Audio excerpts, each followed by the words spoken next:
Батареи, все классно, греет. А вы пообедали уже? Нет, Сейчас ждем начнется. завтра. Сейчас начнется. Eski men gelgende cırılıyordu, men kayraktan cırılıp anan yakap köşkülmemiş. Atın kimdi senin? Ya. Gülzara. Ya. Gülzara. Ha, Gülzara da. Тут нет? Ну, Колумто функционирует с 98-го года. Она круглогодично работает. Ежедневно мы оказываем помощь 70 человек. Но вот в связи с такими похолоданиями народу очень много. Со вчерашнего 14 человек.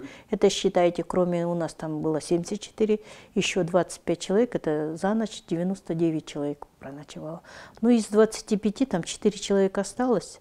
Остальные проночевали, получили горячий чай, прогрелись и ушли утром. Ну, в основном это люди пьющие, которые вот утром уже 5 часов ворота открывают, 6 часов они уже бегут.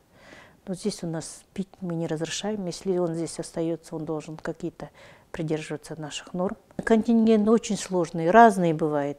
Вот за мою работу и было очень много очень образованных, и высшее образование, и врачи, и инженеры, и преподаватели. Ну, это все алкоголь. Алкоголь, они потом пьют, и семьи не нужны, оказываются на улице, бомжуют. На питание предусмотрено 35 сом. Вы сами сегодня видели, да, у них суп был, да, с мясом, суп-лапша и гречка.